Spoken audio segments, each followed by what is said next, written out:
Hello, എല്ലാവർക്കും സുഖമാണെന്ന് വിശ്വസിക്കുന്നു.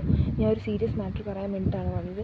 എല്ലാവർക്കും അറിയാവുന്നതായിരിക്കും ഈ ഹൊറർ ഗെയിംസ്, അതായത് ക്യാരം ബോർഡ്, അതുപോലെ തന്നെ ഈ ഫോർ കോർണർ ഗെയിം, അതായത് നമ്മൾ ആത്മാക്കളെ വിളിച്ചു വരുത്തുന്ന ഗെയിമാണ്. അപ്പോൾ അതോടൊരു ഗെയിമാണ് ബ്ലഡി മേരി. അതും എല്ലാവർക്കും അറിയുന്നതാണ്. അപ്പോൾ സംഭവം എന്താണെന്ന് വെച്ചാൽ, നമ്മൾ റൂമിൽ കയറിയിട്ട് ഡോറടയ്ക്കുക, ഡോറടച്ച് കുറ്റിയിട്ടിട്ട് നമ്മൾ ഒറ്റയ്ക്കേ പാടുള്ളൂ. ഒരു മെഴുകുതിരി കത്തിച്ചിട്ട് കണ്ണാടിന് മുമ്പിൽ പോയി നിന്നിട്ട് ഒരു 7 പ്രാവശ്യം കണ്ടിന്യൂസ് ആയിട്ട് bloody Mary bloody Mary please come എന്ന് ഒച്ചത്തിൽ വിളിച്ച് പറയാം. അപ്പോൾ അടുത്ത റൂമിൽ നിന്ന് നിങ്ങളുടെ അച്ഛൻ നിങ്ങളുടെ സ്വന്തം തന്തയ്ക്ക് വിളിക്കുന്നത് കേൾക്കാം. 100% വർക്കിംഗ് ആണ്. പക്ഷെ ഒറ്റൊരു സംഭവമുള്ളൂ, try on your own risk. പിന്നെ എന്നെ ബ്ലെയിം ചെയ്യരുത് ആരും, കാരണം അത് 100% വർക്കിംഗ് ആണ്.